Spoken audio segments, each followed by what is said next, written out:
pain down there. Your balls swell up, so they hurt. It hurts your prostate's in the back door, so your anus swells up, so you feel like you have hemorrhoids. I just want to remind our listeners that this is how he got into comedy. Yeah. Continue.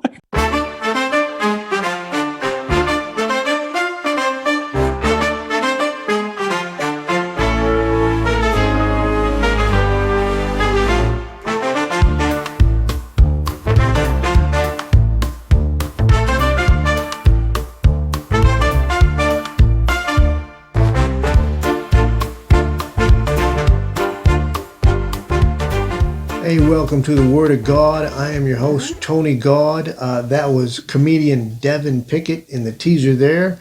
We'll be talking to him a little bit later in the show, along with MTV reality show alumnus John Jacobs. It's going to be a lot of fun. We got a great show for you.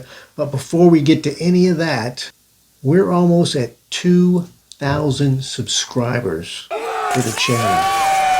And I got to say, thanks. Thank you. You guys are great. I appreciate the support. As a matter of fact, if you're not subscribed and you're watching right now, smash that subscribe button. Smash that subscribe button. There you go. Now you're in.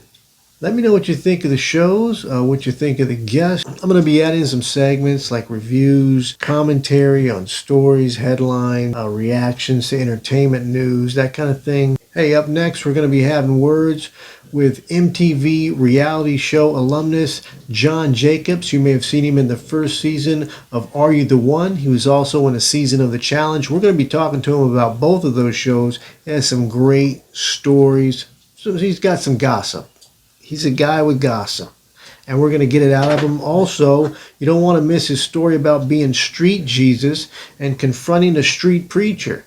Yeah, it's coming up. When? Right now. I'm friends with a chick who's a social medium.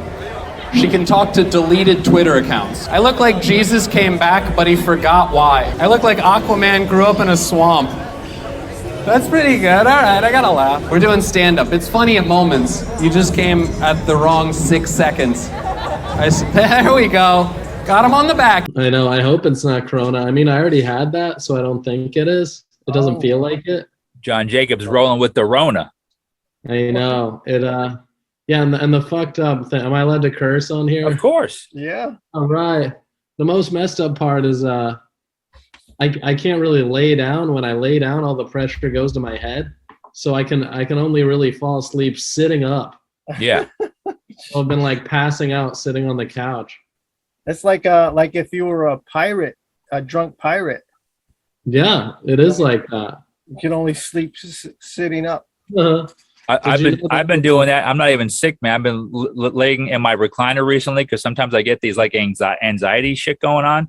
Yeah. And like I feel like laying down, I just feel like I need to be up immediately and like out of the house and like walk around before I lose my mind. So I've been literally just sleeping. My bed's perfectly fine. Just got to sleep in the recliner for a while because I'm a little bit fucked up in the head. Very nervous. I hear you, man. Isn't that great? Do you ever hear the origin of the phrase hangover? What is it? Oh, I forgot. So sailors and stuff, the lowest form of accommodation, like a hotel, was for a couple cents, you could just pass out across a rope. So there'd be a whole bunch of sailors just hanging over a rope, and that's where the phrase hangover came How did that business die? I know. Those are some tough guys, I guess. Yeah. To be like, fuck it, dude, I'm passing out on a rope tonight. It's like, you're going home? Nope. No. I'm going over that rope there. This is the best rope I've ever hung on or hung over. Yeah. You were at the first improv, Mike. You were there. well, when you came to Tampa, but you started in DC, right? Yeah, started in DC. So now compare the scenes. Like when you started, what was the scene like there compared to what you've gone through in the past few years? I'd say the Tampa scene is much more wild than the DC scene. Yeah, I'd say the DC scene, everybody's kind of got an air of, importance. Everybody thinks they're smart. Everybody, everybody's a little elite up there. So the rooms are can sometimes be a little pompous. But Did yeah, you and ever have, Tampa just- like when you were up there, when you were doing work up there, when you were going on stage, did you ever run into like politicians' kids trying to do comedy and things like that? no, we did have a congressman's daughter in my high school though. Oh yeah. Oh wow. Did she think she was funny? Pretty cool. No. No. And a bit of shame though, I actually had a video. I had a video of the congressman's daughter, underage drunk, throwing up on a subway. Oh, And I know. And then I lost that phone, and that would have been worth $1 million. Bathrooms, those dirty, dirty whores. you had leverage. You had scandal material. I had it all. No, not anymore. Now it's someone's got it. Some dope dealer in DC has it. Yeah, somebody else has no idea who it is, but they just have a video on a phone of a girl wasted on a subway train. What's her name? Tell us her name. Just kidding. Yeah, I know. I'm not saying that. I know. Look her up on Facebook. They're gonna come to my house. About the TV shows, I remember when you submitted for those shows, like you submitted for Are You the One? It's like it was a brand new show, so nobody even heard of it. So everybody's kind of like, oh, is this going to be another kind of wild, wacky show? Yeah, and it was. But it was. But what was We that didn't even know experience what it like, was. man? Was that like your first big TV experience? Yeah, that was my first big TV experience. I'd say it was like being on spring break for like 2 months straight, just wasted. Yeah, they had a notebook in the house and they said, write down anything you want in the notebook and we'll get it here. So that was pretty cool. Wow. Write down Bud Light, lime, tequila. We wrote down a basketball hoop. They got a full-size basketball hoop. Oh my God. Wow. Yeah, we're stuck on Anybody write down anything they wouldn't get? I don't know. So one girl was into like some fancy kombucha, and we were on an island in Hawaii. So I don't know where the hell they got this kombucha from, but they'd get her like one a week. Oh my God, that's pretty good. Yeah, that's it's not pretty too cool. shabby. Thumbs up on MTV, man. Yeah. And take us back. What year was this? What were we looking at when you were doing this? This was 2014 that I Okay. did Are You the One? Wow. And then, the real exciting part was just last year, they put it on Netflix. Yeah, that was your. So that was big Did you for get me. like a huge response from that alone? Yeah, it was a bigger response than the initial release because, when it came out the first time, it was on MTV. And, you got to tune into the time. You got to schedule time to sit down and You watch couldn't it. binge it. You couldn't binge it. Yeah. It's like now you Plus, can binge watch. Yeah, plus like MTV, everybody, naturally thinks it's a novelty anyway. Yeah. So, but to get on Netflix, now it's like, oh, wow, this is a serious thing. Yeah, that. And then, you did the challenge after that. Yeah, I did the challenge after that. That would have been 2015. And that experience was completely different. No, no notebooks with stuff. Because the season I was on was season 26. So it was like, they had been around the block by the time I got on it. So, it was way stricter. They had learned from all their mistakes. Now, real quick, John, take us back, walk people through that for the challenge. What did that entail? Yeah, the challenge is kind of more like Survivor, but with MTV folks. So, yeah, it was more intense challenges. The first day, our challenge was we had to be suspended between the two tallest buildings in Panama. Oh my! And that was pretty wild. Okay. So that was exciting. Insane. How many waivers did you have to sign for that? Oh, all of it. Yeah, they say if you die, that's on you. Right. Yeah. Yeah. You don't get to be a part of the reunion show. Yeah. They're going to have an in memoriam. Yeah. Right. Those who we lost this past season in season 26. And they show the clip of you falling. Yeah, I know. And then falling down in slow Becomes motion. a meme. Yeah, it's a meme. Bye, Felicia. Oh, Yeah, seriously. that's awesome. So now you've been doing, you kind of actually been doing exactly what you said you were going to do. Like the first time I met you, we started talking about comedy, you said that you wanted to make videos Yeah. Put them online for people to watch and have fun with. And Yeah. that's exactly what you've been doing. Yeah. So like how many, you've made several specials and short films already. Which one has been your favorite experience? Yeah, so far? dude. Oh man, the Jesus stand-up special was a really exciting project. Yeah. Because that one was a little bit scary at times to like perform as Jesus in like a crowded comedy club, because it's like, you know, people could get offended by that. Some people might not understand the humor. I think the last time I saw somebody do something like that was David Cross. Oh yeah. So, have you seen that? Oh yeah, he did do some that? Like Jesus this is like thing? yeah, way back, probably like early '90s maybe. But yeah, this is like Oh wow, he did I a didn't see variation. It's completely different than what you're doing, but it was a variation of Jesus, you know, on stage. So Wow. but that's like, you know, I haven't seen anybody else really tackle that, you know, like that. I actually have a continuation of the Jesus idea that I'm working on right now. I've commissioned somebody to build a life-size crucifix, and I'm going to do stand-up hung up on the cross, and it's going to be called Dying on the Cross. Interns will do anything for you, even build a crucifix. I think you should just find a really huge person and have them be the cross. Yeah, good giant. That just holds you up. A human cross just holding you up.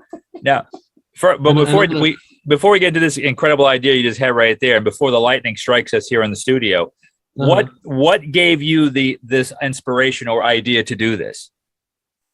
Well, I believe in Jesus, and you know, I've never seen a portrayal that, I don't know, I really liked, and I wanted to do one that, you know, kind of felt like what it would be like if he just got thrown back here and was told to do stand up. Because the jokes are positive jokes. Like, I'm not bashing religion.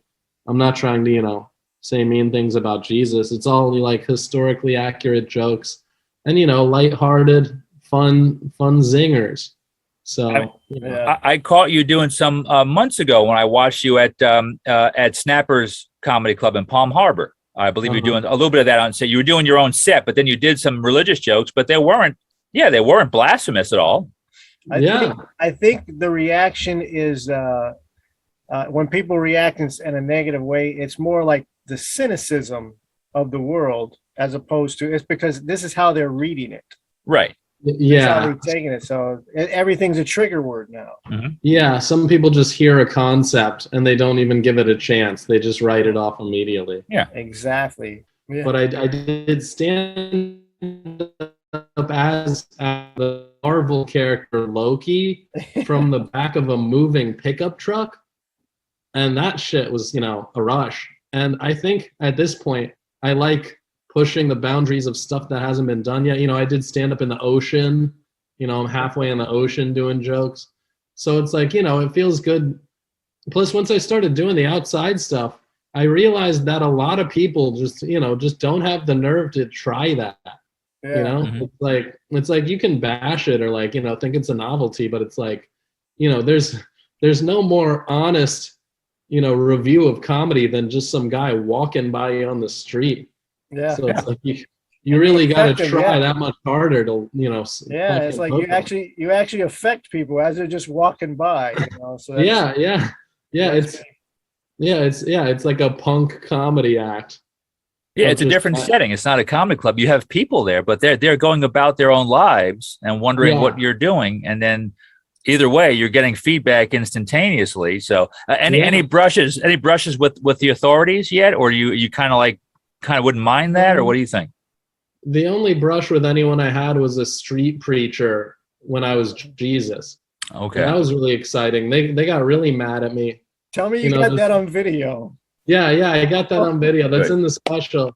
And you know, he's preaching through a megaphone, and I walk up to him and I say, "I heard you were talking about my dad." And then immediately, you know, it just goes off the rails. Oh, boy. That is hilarious. That's comedy. It is. That's comedy. comedy right there, man.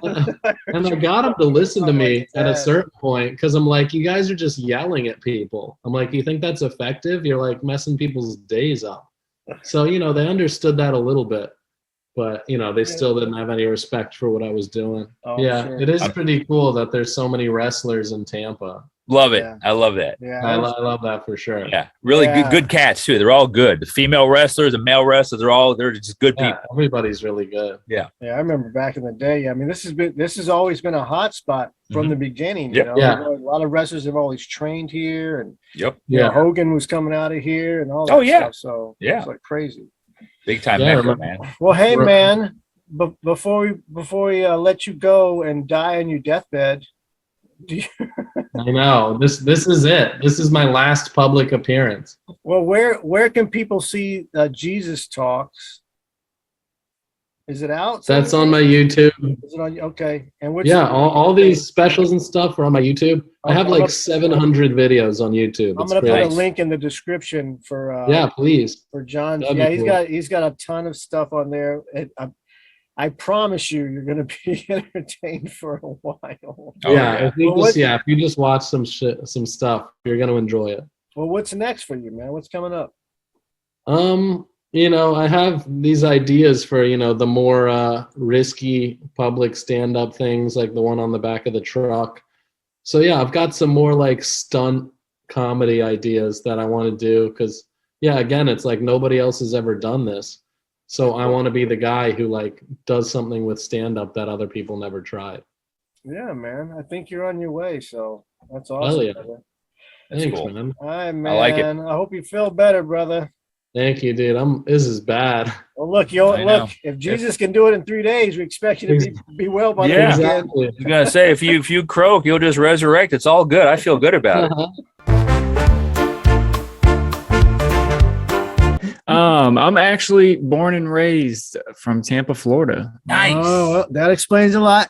Right I'm there. a native. Yeah. I got my comedy started down there at the Tampa Improv back in the day. And it was around 2014 when Tony God was still hosting it. We've talked about it before. Yeah. It was the late night mic. Yeah. The late night. Yeah. That was rare back then. It was also a good time. You had a good blend of freaky and like late night, like after work, normal people like blended in the same place at the Improv. Those late nights. Yeah, and that it took a while. Now now they've changed the time. They just restarted it, so now the open mic is earlier. But man, if you started out back in the day, it was late night. You didn't know what was going to happen. You didn't know who was coming in. So, yeah, it was fun, man. Yeah, it was good stuff. Those are lots of good memories starting down there. Like now, is that where you started at the Improv? I mean, and what got you into it? What got you going into comedy? So, yeah, that's the first place I ever stepped foot on a comedy stage. That is the first place where I started to think that I was funny. I had done like plays as a kid, I was put in like an elf play when I was a kid. And so this was like the real stage that I was like, all right, I'm going to try and do things on my own as my own artist. So I started going because a friend of mine started trying out comedy. He currently is now the kitchen manager for the Improv. So he was going down there and doing the open mics. And what was that? Connections, man. Yeah. You make them. You have to in this industry. But this was my longtime childhood friend. We were best friends, grew up together. He had started doing stand-up comedy, and I was currently dealing with a medical illness called prostatitis. Not fun. What is that? So that's actually where the prostate is inflamed, and they don't really know what causes it. They don't know if it's a bacteria, viral. My likeliness of how I got it was the one and only time that I chose to have a one-night stand.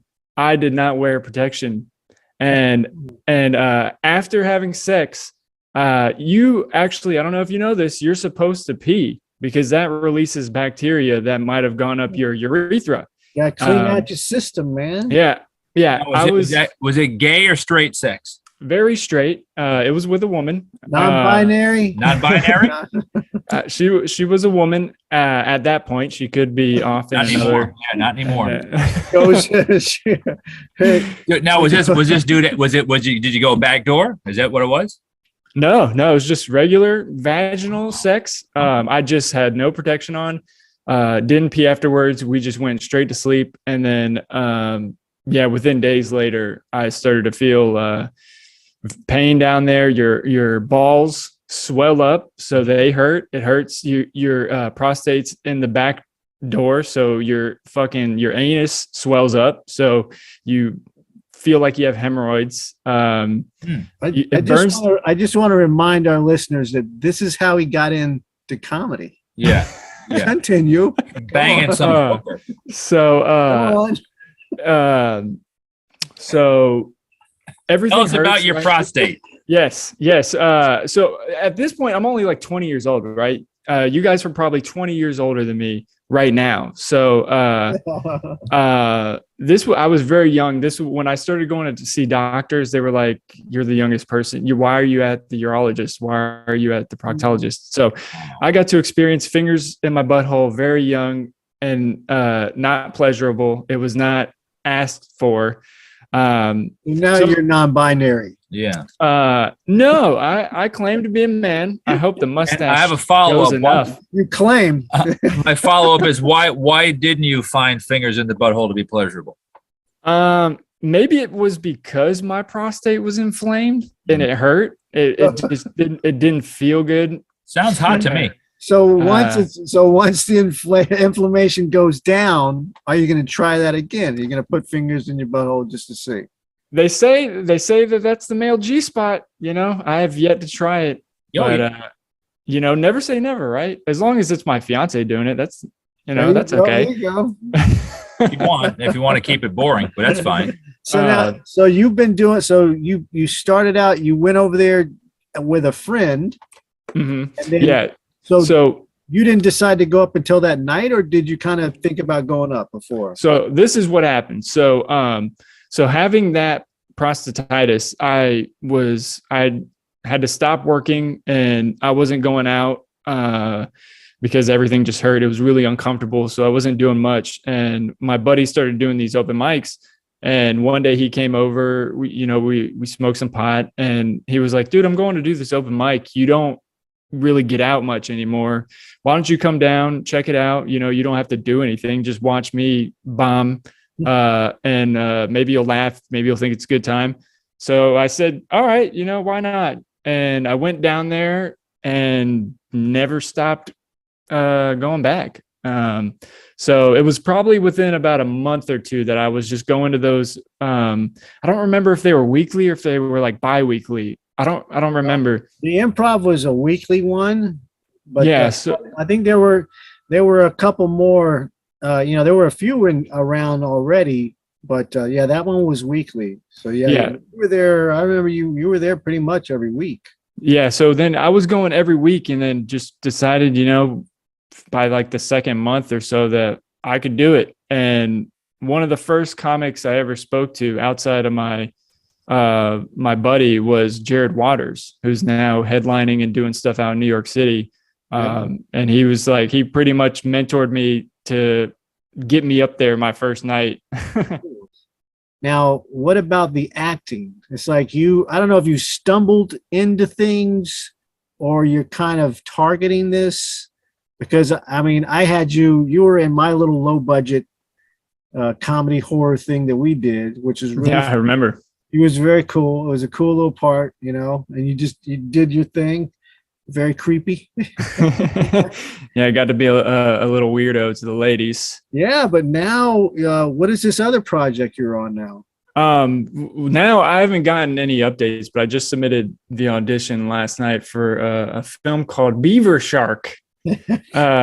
Saw it circulating in the actors group on Facebook and thought, hell, why not why not try? But stumbled into acting, yeah, because comedy and acting kind of go hand in hand, but the difference is obviously stand-up comedy. You're writing your own material, hopefully, and you're performing. You're being yourself. So acting is becoming a character, and it's not coming natural to me to be an actor. I'm very good at being myself.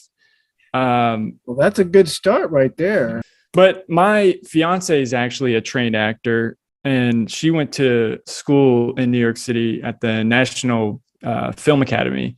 Awesome. So I kind of have help there with direction on how I should approach things, or she's kind of coaching you. Yeah. She's very good at telling me when I'm not doing good. Perfect. Good for her. Yeah. So she's doing a good job. She's putting her degree to good work.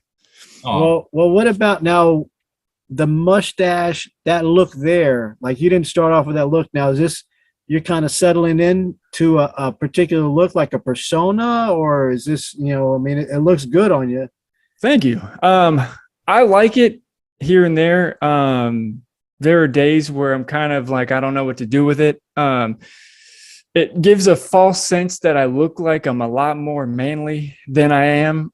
Some folks have even asked me, I wear the Bass Pro Shop. I got the mustache now. People ask me, are you an outdoorsman? I'm like, not at all.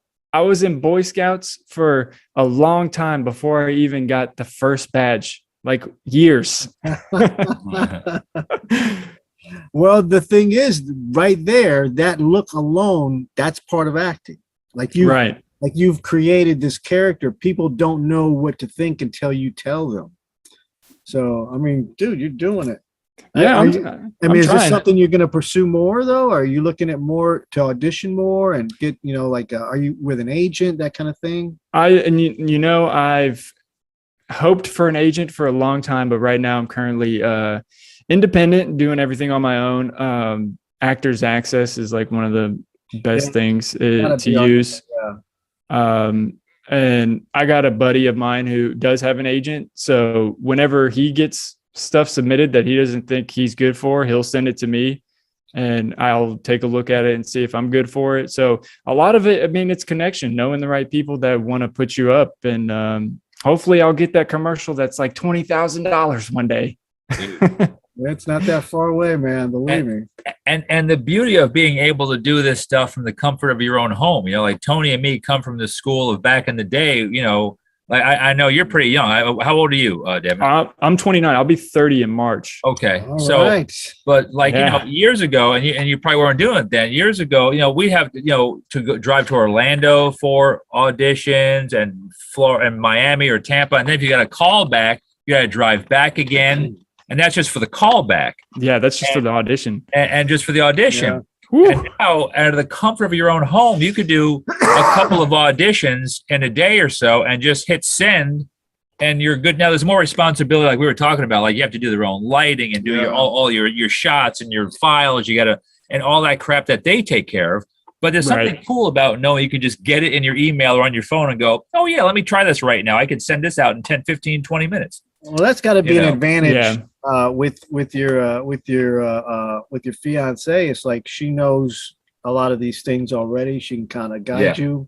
Is that what's going on? Does she help you with the tapings and that kind of thing? Yeah. She actually, with the audition last night, she was doing the cold read with me. So she was the other person in the dialogue. So she knows like everything, how to slate and how to present yourself. Helps with the not so sounding flat, because I have a natural monotone when I talk, so she kind of helps me with the inflection and helps me kind of understand what it is to find the character, breaking down the scenes and stuff. Yeah. Nice. Now, what's her first name? Her name's Caitlin. Caitlin. All right. Shout out to Caitlin. That's cool. Yeah, she's Coach doing Caitlin. She's sticking it out for some reason. Nice. She must like me. She work with you on the podcast as well, or how does that go? Is this a different project? So we have two. So I have mine, the One Man You Can't Stand, which I started years ago. Just trying to figure out more of like my comedy. I started this probably within a year or two of starting stand up, just because that's what all the big guys were doing at the time. So I just, trying to follow suit and help myself hear myself, maybe find bits or ideas. So I started that, and then we started one together called Whatever, where we just kind of ramble with each other, but we don't really take it so seriously. So like we'll do an episode every couple of months when we should probably do it more often, because we should call it Whenever. That's actually really good for how often we post on it, but we both have a lot of fun doing it. Whenever. That's cool. Do you guys like talk about specific things, or just like general things, or just whatever's in the moment? Yeah, general things. Usually we try to tell funny stories about each other, and like I think on one of the first episodes we both talked about how we both sharted on our couch, not simultaneously, just at two different times. So like right the first time it was her, because she ate something that messed up her stomach, and or no, she just thought she had a fart and let it out, and it came out as a shart. I got food poisoning, and one day thought it was okay to let one go on the couch, same spot, and pinched it off, man. That's the devil at work there. It felt like the devil. That's what that is. Does she now, with you doing comedy, you're both doing podcasts. She's obviously a great actress, and you're becoming a very good actor. Does she dabble in comedy at all? Does she hit the stage, or could you think she could? Because she's probably so talented, she could do whatever she wants. She actually is a lot funnier than me, and we argue all the time about how the other is funnier than the other. She's gotten on stage to do stand-up once, and she's got great premises. I think if she does it more, she would be naturally really good at it, just because she has the training. So she could be comfortable on stage. And then she's got these great stories. Her family's so crazy, and she does a great impersonation of her dad, that I think she could like really mold that as a character. But I don't think she has any interest in it. Not like how I do. Well, that's cool, man. That'd be so cool. Yeah, I've always said there's more funny people off stage than on. Yeah, for sure. Just because you're on stage doesn't make you funny. And just because you're off stage doesn't mean you're not. Some people just, it's just not their flavor, Yeah. Or you can come to the New World Laugh Lab and do your thing, right? That's a great spot, man. I love that spot. Right? So we had fun, yeah. You see what I had to fly 4,500 miles to Anchorage, Alaska to get 5 minutes a few weeks ago. Did you really? You did not go out there just for stand up. It was a leisure trip. Don't lie. The girlfriend took me out there with her mother to see her sister and brother-in-law. She's trying to get rid of them.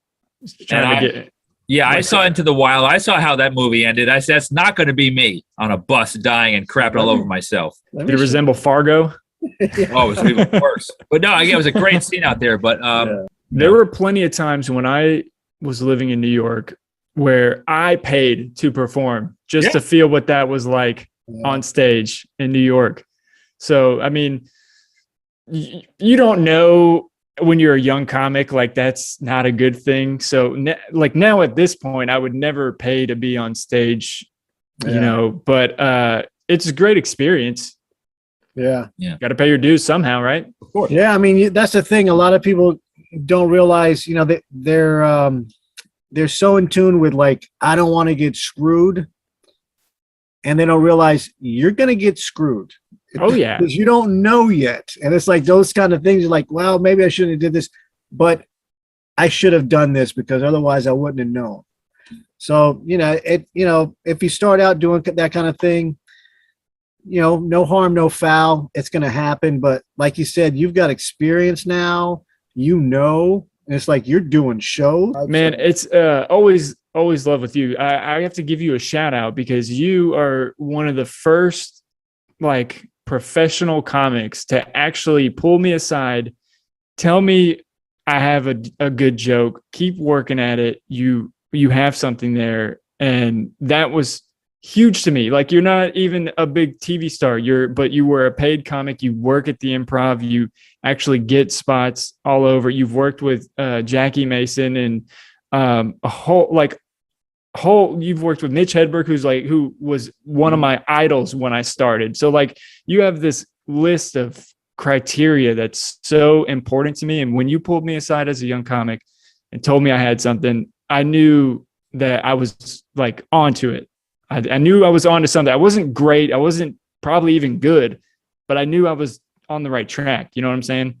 Yeah. Oh, appreciate it, man. Yeah. That's, anytime you see people like that, it's like I've had the benefit of being able to watch a lot of people start out, and you can see, people's like, you can see their potential, and you can see that they got something original and they're sincere. You want to encourage that, it's like, okay, let me just, he just needs a little nudging over here, go this way, and you're going to kill.